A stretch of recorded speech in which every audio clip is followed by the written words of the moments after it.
I'm Brian Freise alongside Laura Duncan, and you're listening to the Triggered and True podcast. This is a podcast that's all about you, discovering you, going back for you, being with you. You're more than the pain you've experienced, the behaviors you're expressing, and the thoughts that run through your head. Together, we will find your true self, which has always been with you.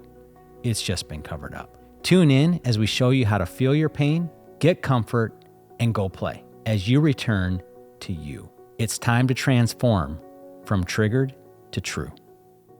Hello and welcome everyone to this episode of Triggered and True. This is an episode that I know Laura is really excited about. I'm excited too, but I think Laura's even more excited than I am, which is really exciting because it's fun when we get to see her passion come out. And this is something she's very passionate about. So today we're going to be talking about healing the parent-child relationship. So Laura, why don't you just share a little bit of your heart behind this and why this is something that you're so excited about talking about?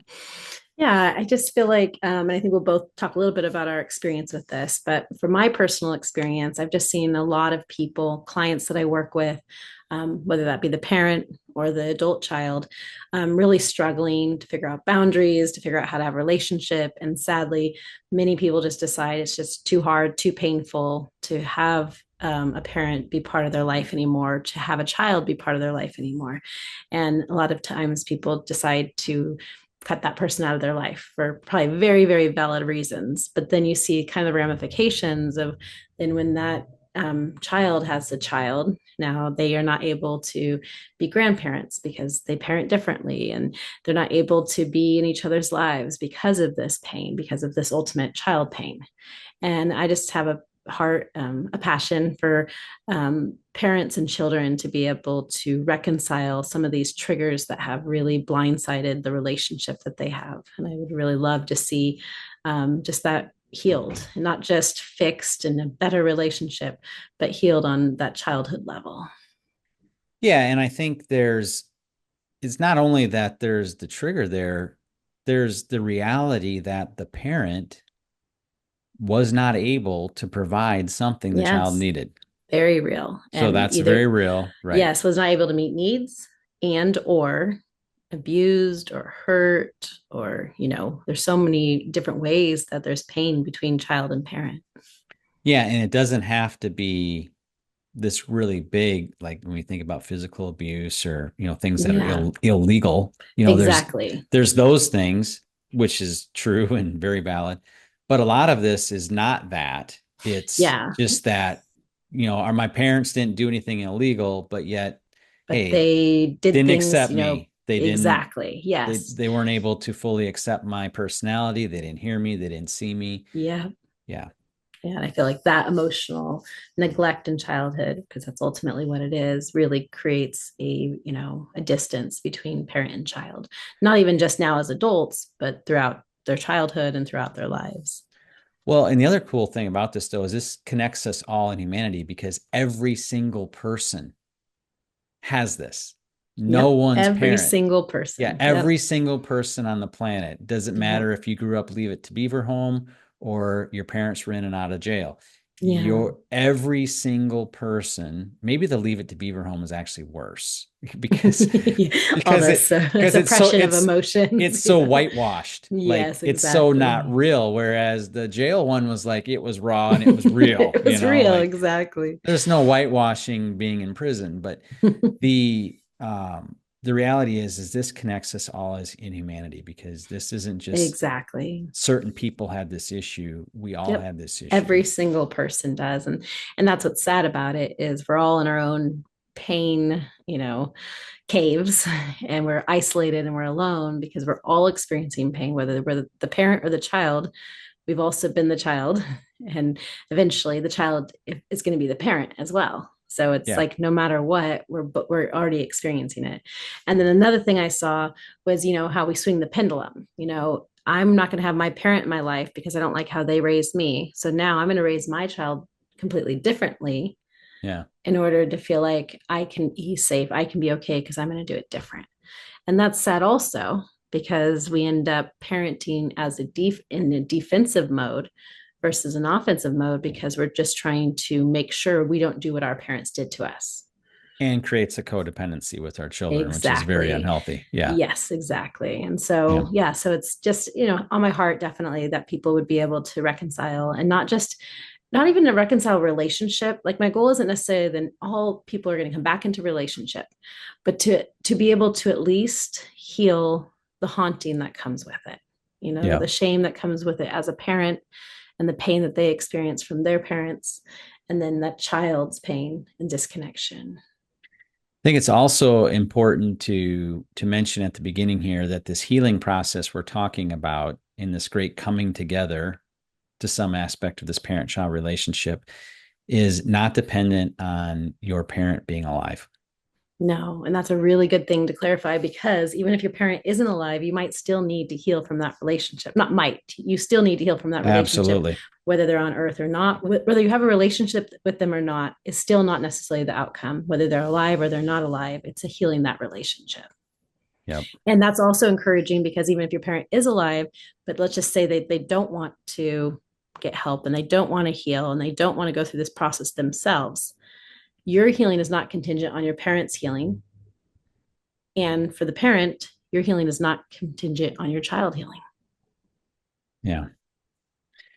So kind of your heart here and your vision kind of behind this podcast and some of the other work you're going to be doing is to create kind of an on-ramp where a parent and child could do this together. Yeah, I would love it. That would be like my first choice would be that parent and child could do it together. But like I just said, I'm still opening it up for a parent to come, even if the child doesn't want to come, and the child to come, even if their parent doesn't want to come, because we can still heal that collectively. But yes, the goal would be that parent and child would be able to come and do this together. So talk about okay, so that's great. And we hit that even if that doesn't happen, that's okay. So let's say we're starting this process, whether it's parent and child together or whether it's just one or the other. Where do we begin? So we begin with ourselves. And that's something that like I want to be able to start helping people recognize before you even get to healing the parent-child relationship. It has to start with you being able to heal yourself first. Our healing is not contingent on the other person. So we start by facing the pain that we already have within ourselves, regardless of the other person. And that's what we do in marriages. That's what we do in any relationship, but specifically being able to say, I have to take care of me first and understand what's going on inside of me first before we can have a conversation together. Yeah. Yeah. And what makes this dynamic maybe even more difficult than some of the other relational dynamics you run into? Because the parent is the one that hurt the child, and there's legitimate, real reasons. Right. And then from that place, we go directly into more of a defensive mode because we're trying to heal our pain that the other person inflicted upon us. And so it feels very difficult because we want that parent to be able to fix what they did, how they hurt us in our childhood. But the thing about that is it's not going to work. We're never going to be able to have a relationship for relationship's sake. We have to be able to acknowledge that it's very hard for me to accept this person because this person hurt me. This person's the reason I didn't get what I needed. This person's the reason why I'm feeling what I'm feeling today. Yeah, and that's legitimate because it is justifiable, legitimate. We're not blaming here. Yeah, we're not blaming. Exactly. What we're saying here is actually we're over in our we're over in our left side of our brain and we're talking about logic. Yes. Logically, this is very difficult because logically we were hurt or neglected. Yeah, what you're dealing with today is because your parents were either unable or unwilling or just didn't have it in them to give you all of the 10 gifts that we talk about a lot. Yep. The 10 gifts, the 10 core emotional needs that we need in our early childhood development. Yeah. So what is so we're doing that, we're doing the healing. And if people need some more background on that, you're going through the remote control exercise, which we've talked about, some of the early podcasts, we hit some of those, we're talking about the remote control exercise. We're talking about bringing that healing into ourselves. And I did that. I remember this is exactly the process you did with me, because this is where Yes. all of our focus was at first, was my own Mm-hmm. heart. Yep. So as I'm starting to grow, you started to bring up my parents more. Okay. Yep. And I was like, Slowly but surely. I'm like, why are we talking about them? I'm doing this healing stuff here. Uh-huh. It's like, we don't need to talk about that. Yeah. And one of the big things you talked to me about was starting off looking at my parents not as though they're my parents, Yeah. as they're just human beings. Like Mm-hmm. they're just on this journey. Yep. And and I had this opportunity to do this just the other day. I was talking to somebody about my childhood relationship with my father. Yeah. And he's like, well, I see your dad as being like a real listening ear and Hmm. like a real counselor. Wow. And I'm like, yeah, that is that is part of his true self. Totally. Yeah. I'm like, people would stop at our farm and just have these really long conversations, and I'd overhear these conversations. These people are sharing everything, Yeah. and my dad was like a safe place for them to unload stuff. Yeah. And he was a very logical guy, and it feels like you could tell him anything and like it wouldn't throw him off his game. Like nothing really would seem to surprise my dad. Like, yeah, and he was able to do that. That wasn't as much my experience as a child with my dad. Mm-hmm. So it's hard. Exactly. But now, like, I can see that. And I could Yeah. see how this other young man is like, could see that in my dad, because it is in my dad, Exactly. Just you because he know? couldn't express it to you, just because he couldn't share that part of himself with you, or you couldn't receive it, it's always been there. And it's probably some of both. Yeah, I think so too. Right. I Like think he it goes was both doing it. ways. He Yeah. totally was doing it. But because I maybe had some pain in some other Yep. area, I blocked it. Yep. I wouldn't let it Exactly. come. So like Mm-hmm. I shut it off, Yep. and Exactly. yeah. So yeah, so it can be very hard to turn off that blame and kind of see Oh, them. yeah, because it's so justifiable. But once we stop the blame, that's when we can finally face our own pain and then we can finally see them. Yeah. So that's a great kind of starting point. Once that's what you Yep. did with me. So I'm assuming that's Yeah, part no, of what, definitely. yeah. So taking care of ourselves first, and a lot of times people will be like, "Well, what does this have to do with my relationship with my son or my or relationship with my parent?" But it's kind of like the Karate Kid to a certain degree. You have to get certain things, strengths in place to be able to have those conversations without Wax blame. on, wax Yeah. off, What are we wax even doing on. here? Why are we Yeah. talking about all these other things that has nothing to do with this relationship? But we have to have the base of knowing ourselves, connected to ourselves, healing within ourselves to be able to then turn and have a conversation and look at the other person. And in this context, it's looking at the parent or looking at the child through a different lens, because we're taking care of our pain, but now we have the opportunity to actually have some of these conversations. And so when I work with married couples, I always say I'm not a referee. It's going to be your individual process and your individual process coming together. That's how whenever I work with couples, that's how I work with them. Well, this is going to be the same thing, individual process coming together. What that looks like in the parent child relationship is the parent will be going back to their childhood and the child will be going back to their childhood, both taking care of and recognizing the pain and the lack that they experienced together, not to justify behaviors, but to be able to recognize that their pain, childhood pain, is and what your child pain is, and how majority of the time, very similar. Right. Well, these Because things are it's generational. generational. Yeah. Exactly. Right.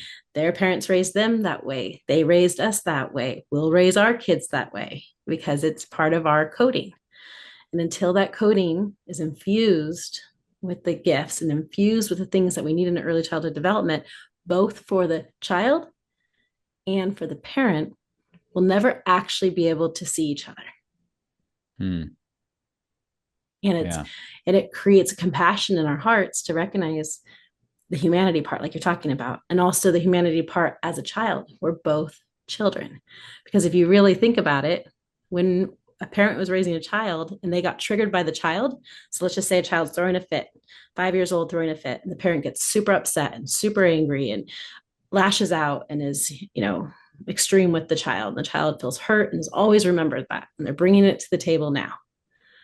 Well, in that moment, when that parent lashed out at that child, they were in their amygdala. They were in their fight or flight. And the child was obviously a child because they were 5 years old. Well, their child self was triggered. So they were responding as a 5-year-old to the 5-year-old. Their big emotions means that they were really little. So many traumatic moments in childhood, we were little together. When I can recognize, oh, Wow. my mom was little with me when she did that. It doesn't excuse the behavior. It Nope. doesn't say it's okay. But now I recognize, oh, I know what it feels like to be little. I can see them being little. That's not who they really were. Yeah. That was their triggered parent self. This is their true parent self. This was my child triggered self. This is my true self. And that's what we're coming back to. Definitely creates empathy. Yeah, it creates empathy, and that which usually leads to connection. Yep. And that is the goal, because we're not just trying to fix the mistakes. That's when everyone comes together. We'll go to counseling, we'll fix the mistakes, and we'll live happily ever after. It's not going to work, because it's not about the mistakes. It's about what was going on behind the scenes. Not to mention those mistakes. It happened. You can't take it back. There's no fixing it. Nope. Saying you're sorry does not fix it. It doesn't. It doesn't take all the pain away. Is it important? Yeah. It's very important to have forgiveness. It's very important to receive forgiveness. Yeah. But you're going to have to comfort the pain. Otherwise, you're not going to be able to give or receive the forgiveness. Yeah, because exactly. the pain will block the forgiveness flow. Yep. And that's why a lot of people, parents and children, have already said sorry multiple times. Then they go back for that Christmas, holiday, and it all comes back up again. And the sorry doesn't matter anymore, because all the pain just came back up like it was just yesterday, because we're triggered again. Yeah, right. So a better, we're starting with ourselves individually, but when you think about how we're both coming together in this vision you have of the parent and the child coming alongside. So really, where do we begin? Is we both begin at childhood. Yep, exactly. Because inside of all of us, we're children. Yes. That child is still there. We're going to come back to. The parent comes back to their child self. The adult child comes back to their child self. And that's where we meet together. What you shared about in that moment, we were both just children. I remember when I was first learning your material, and I've shared this one with you before. Yeah. When we were first learning this material, and I was, my daughter at the time was 18, and I was some age, 40s, in my 40s, somewhere, wherever that would have been. I remember being in the kitchen arguing with her about the dishes. We're arguing back and forth about the dishes.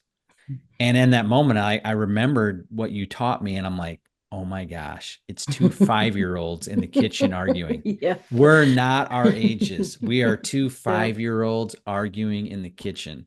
Yeah. And I was like, oh yeah, right. Yeah. Mm-hmm. And it really is helpful, because, our perspective does affect our lens and how we see our parent and how our parent sees us. That's one of the biggest things, like you were saying before. That's one of the byproducts of taking care of our pain, coming back to childhood with our parent and being able to heal, is that now my lens changes.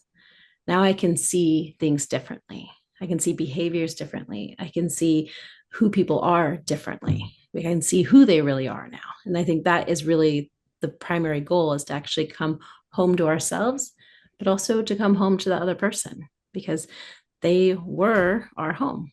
They were our parent was our first caregiver. Our child was, impacted us so deeply trying to raise a child as we were going through our things that we were going through. But we are actually coming home to each other as we come home to ourselves. Right. And along the way, we're going to be able to see what they were able to give us. Exactly. That's one of the really great thing, because when we're in pain, like you were saying earlier with your dad, it blocks us. We can't see it. And then all of a sudden it's like, you're looking around and you're like, oh, it wasn't all bad. And I even say this with like people that come from really, really terrible homes. Right. There's usually always some redeeming gift being given, or redeeming moment, or a moment that we were able to connect with them, even if they were few and far between, that we couldn't see, because it's like, we want to throw it all out because of our pain just makes it very extreme, all or nothing. So they gave me nothing. But one of the healing byproducts is that you can actually see that they did give in some ways. We just couldn't see it before. Yep. Yep. Gives us eyes to see. This process Yeah. gives us eyes to see. Yeah. So this process we're talking about cuts against the grain a little bit of some very popular teaching that exists in the world of, you know, cutting out cutting things out of your life that are unhealthy, Yeah, like putting up exactly. boundaries. And, Yep. it's so my family is unhealthy. My Yep. parents are unhealthy. Guess what? Toxic, Guess what? unhealthy. Everybody's parents have some element of unhealthy and some level of Exactly. toxic. All right. So Yep. let's just get that on the table. Yeah, I'm a parent. I I know am for a too. fact I have levels of unhealthy. 100%, myself Laura might included. have the least amount of anybody in the No, world, no, no, no, but no. I definitely do. My kids will yeah. tell you. Yeah. Oh yeah. I'm just like, sometimes I do this podcast. I'm like, oh man, if they talk to my kids. But there was pre Brian podcast. But even if they talked about Exactly. post podcast Brian, post Still compassion have medicine, triggers, still have it's like moments. one of them just happened this weekend with my daughter. See? And I'm Yep. like, I should be past this by now. I shouldn't Yeah. trigger when they do these things. But anyway, But um, your kids have also experienced the compassion method. So, yes, you still triggered. Yes, you yeah. still did or said or whatever the circumstance was, but you understand yourself more. There's Oh less yeah. shame involved, there's less blame involved, there's more understanding, there's more compassion for yourself, even in those moments. And Yeah. your children are to some degree connected to the process where they're starting to understand too. So, what could have been, a lot bigger moment, whatever happened, was probably a lot less, or you came back from it quicker in your relationship because you do know what's going on within you. It doesn't mean we're going to be perfect people just because we heal our child self. We're not going to be perfect people just because we understand how triggers work. We're still going to make mistakes because we still have pain. And that pain is still going to cause us to have reactions that potentially could hurt other people. So perfection's not the goal, but understanding, seeing clearly, being able to know what's happening and be aware of it and be able to see what's really going on behind the behaviors. Absolutely. Yeah. Um, we'll come back to the boundaries, but I'll just piggyback on that one thing that when you and I were prepping for this, one of the things that I shared that was so powerful about where my family is at in this is and when I'm talking about my family, I'm talking about not so much my parents yet. Okay. Yet. Yet. Okay. I'm talking about myself and my children, my 4 children. The awareness. Yeah, And just huge. just the other day, my daughter was talking in college. Somebody did something very hurtful to her, but she's like, "But I know that's not who she is." Like she's like was able to separate that person's hurtful behavior from who that person was. And I'm like, my daughter's soon to turn 20. I'm like, I it feels like she's learned like some advanced um like some very advanced mathematics. You know what I'm saying? Yeah. That I had no clue about, when I was 20. Like I never Yeah. would even had a grid for that. No. So that is amazing. That is absolutely Yes. amazing because some of these cycles that have existed generationally, this is how you nip those in the bud. This is Yep. how you create a new normal in Exactly. dynamics of human behavior. Like this is creating Yes. a new normal. Hmm. So if my kids are getting that before they even have children, just think about what they're going to be able to talk about with their children and just the different Exactly. conversations and Yep. um yeah, just the awareness. So awareness is huge. So but back to the boundaries thing. So we understand why people want to have boundaries because they're hurting. Definitely. And that person caused the pain. So let's cut them out.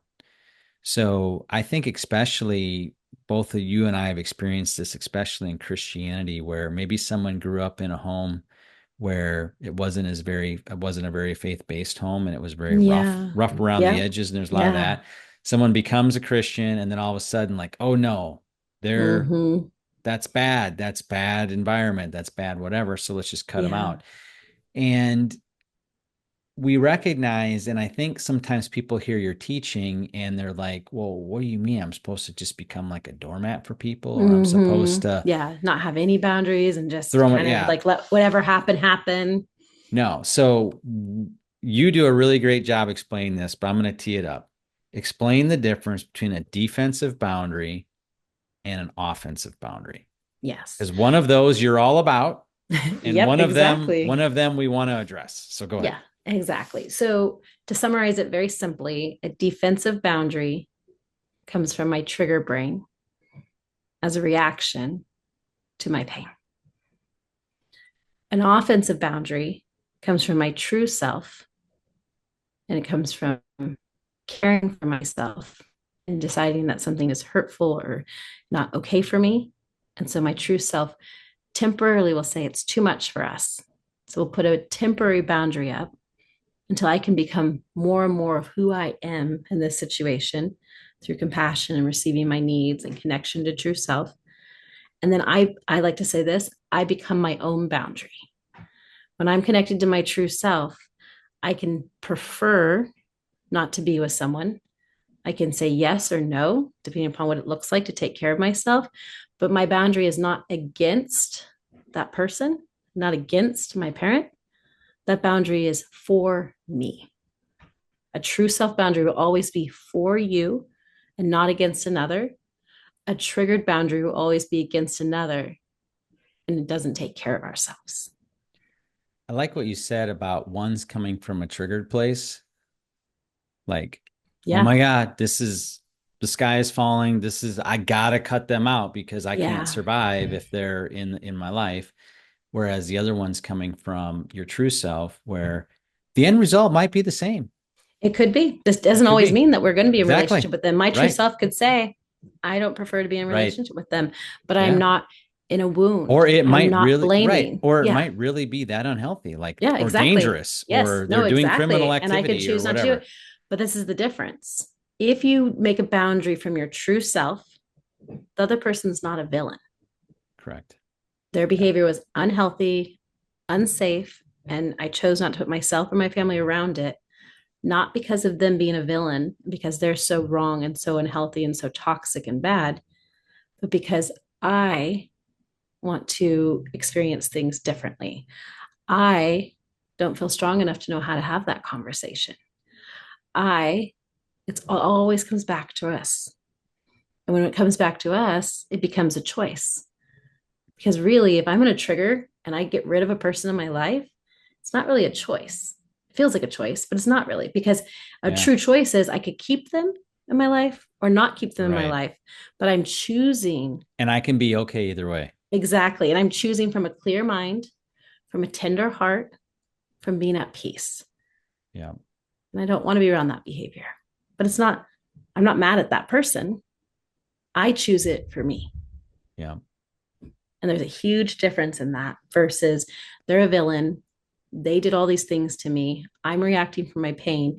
Now I have to get rid of this person because I'm not okay. Yeah. I'm gonna look something up real quick. I had that person. I can't remember how I exactly shared it, but the doormat Oh, yeah, yeah, question. yeah. No, Yeah. I So like I that. was I just like gonna how share the my context answer of to it. that. Yeah, I Yeah. love that. Real quick here. So we had someone write into the podcast recently, kind of asking about this. They weren't talking about a parent-child relationship. They were actually talking about maybe a boyfriend girlfriend situation. But they were talking about they kind of took from our episode on the manipulation, gaslighting, and narcissism. Mm-hmm. There was definitely a misunderstanding where somehow they were leaning towards like, are you telling us to be someone's doormat? Like kind of that type of Being a thing. doormat. And then I kind of also, I think I read that email too, also kind of along the lines of, I just have to have compassion for them, even though they're hurting Yeah, me. right. I'm supposed to have empathy for them and understand them, and that gives them kind of license to walk all over me. And I just got to suck it up because they had a bad childhood or whatever, you know what I'm saying? But I said this is very contrary to the compassion method because the compassion method is all about building up one's inner world and their compassionate love for themselves. And then I said it is impossible for a person who knows and loves their true self to be anyone's doormat. Their love for themselves simply would not allow it. And that's what you're Exactly. describing Yep, is we become our exactly. own boundary. Our love for Yep. ourselves wouldn't put ourselves in an unhealthy In position. exactly, exactly. And that might mean not being in that person's life. But Yeah. again, it's not because I'm blaming that person. It's not No. because I'm weak. It's not because I'm a victim. It's not because I'm a doormat. It's because I know who I am and I love myself so much that I'm not going to put myself in a situation that would harm me. Just like I wouldn't want my children to be harmed, I'm going to take care of myself in the same way. Yeah. And one thing we talked about, and we can throw out just for people's food for thought, obviously we share this from a very American lens because that was our childhood. True. That's what we Yeah. experienced. Mm-hmm. And family dynamics vary across the world. Yeah.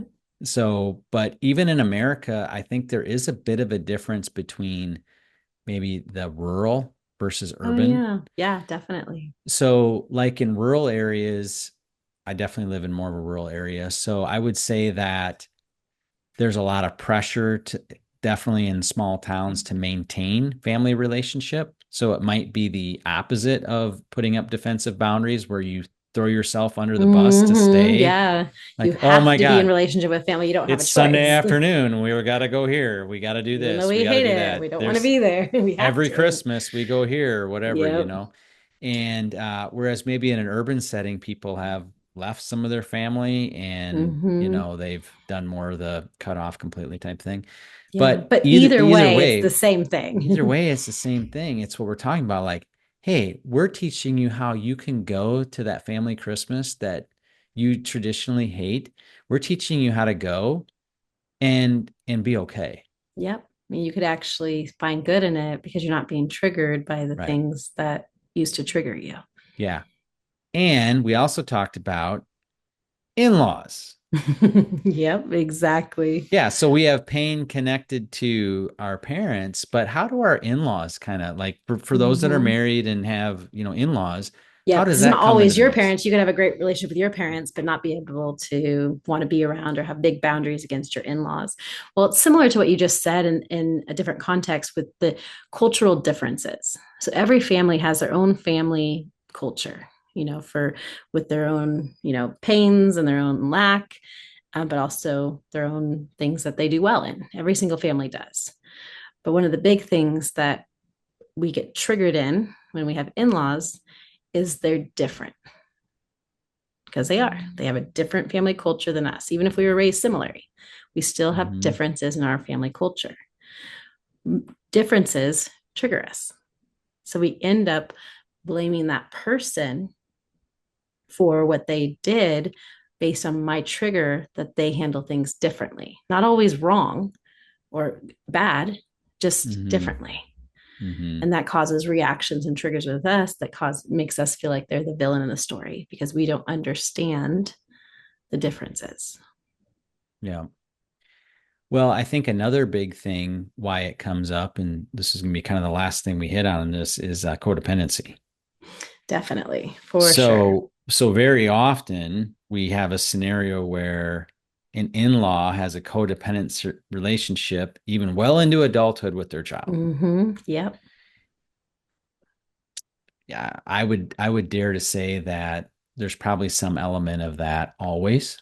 Yeah, I think so. Okay. But Yeah. but there's levels. hmm Just Some as a of them are reminder for extremely. people listening, codependency is I'm not okay if you're not okay. And I Yep. need you to be blank so that I can be okay. So an in-law would maybe see the spouse as getting in the way of that codependency. Definitely. So, Yeah. what are we going to be? More overprotective, defensive. We can say something that isn't Passive even necessarily, aggressive. yeah, exactly, passive aggressive. We can have so much energy behind it because it's actually still coming back to our lack and our pain, no matter what the differences are, no matter what the codependency is. It's our lack and pain that's villainizing an in law because we don't know how to take care of ourselves in that. So in this process of a parent and child, we'll go back to the parent and child. We see Yeah. that with the in-law, but let's go back to the parent and child. If you're walking a parent and child through this, you're going to have to talk about codependency because it's most likely there at some Yep. levels of some level of unhealthiness. One of my codependencies was, I think back with my mom, was like I always felt like I had this pressure, real or perceived, to like take care of everything, like to make Hmm. sure that I was doing the things that would make her happy. Fawning, Yeah. Yep. fawning. So, how would you talk about that with the parent and child together? So first, it would be the child saying, "I fawn to make my mom happy." So fawning is a triggered reaction, just like fight, flight, or freeze.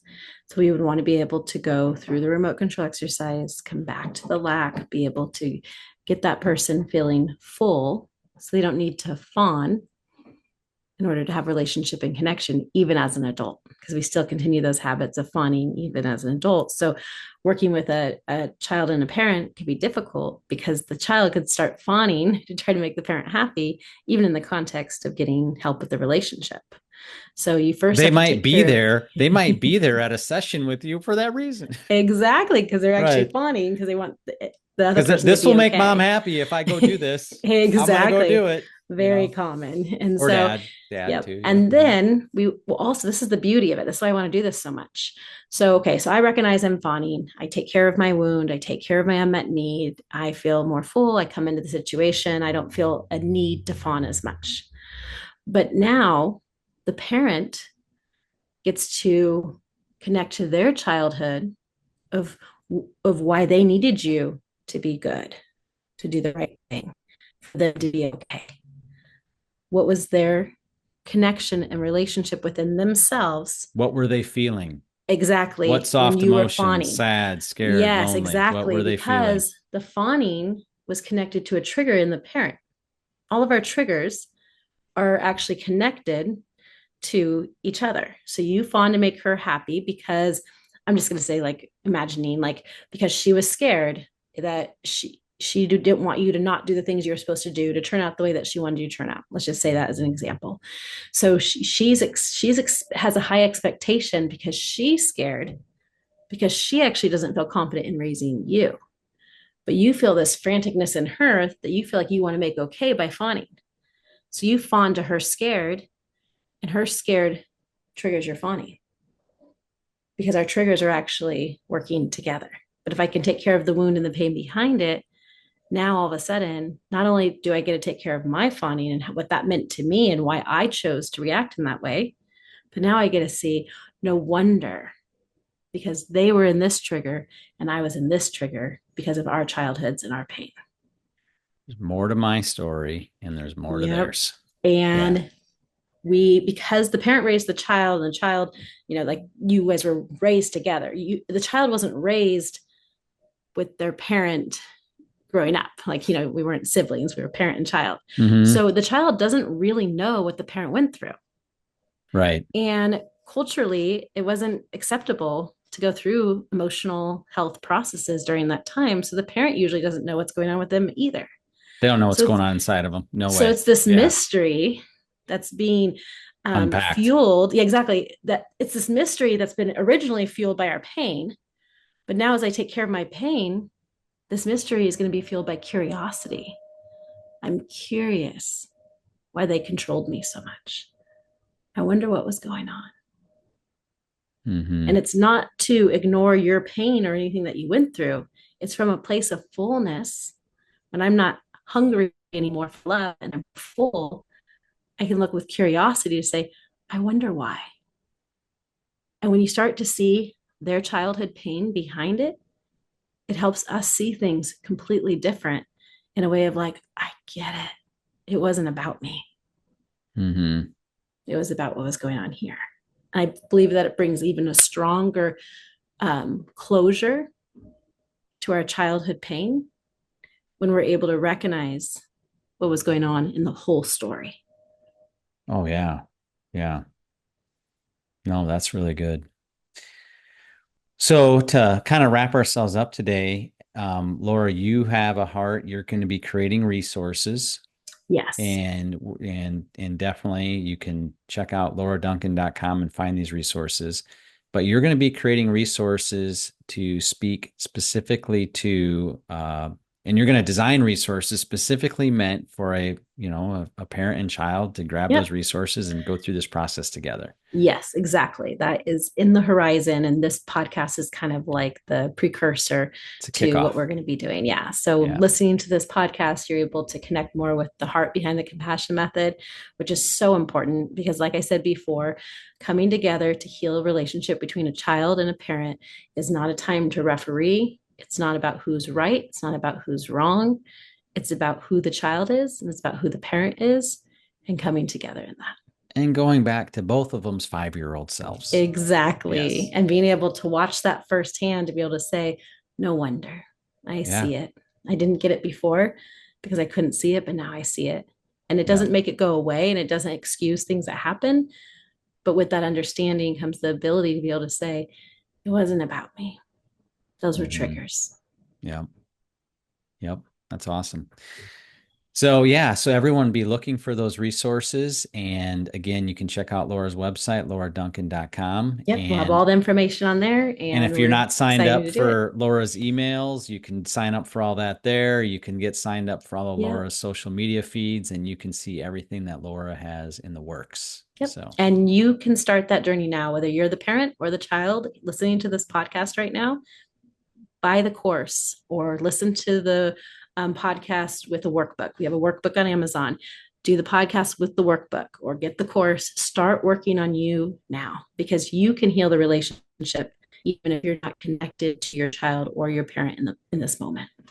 yeah, you can do the self work. You can take care of your own heart, and the beautiful thing about that is it's not dependent on anybody but you. Mm-mm. You can heal it You're the now. gatekeeper. You control it, and you doing that is going to make the next step so much better. Like if you're the Exactly. parent, you can help lead your child. If you're the child, you can help lead your parent, and you'll have some real firsthand experience to share with them. Like, hey, I went through this, and this is what came up, and here's the gift Yeah. givers I found, and all those type of things. Exactly. Yeah. And real last thing is I let me tell you a little secret that's going to really help you is the fact that it's not about your parent.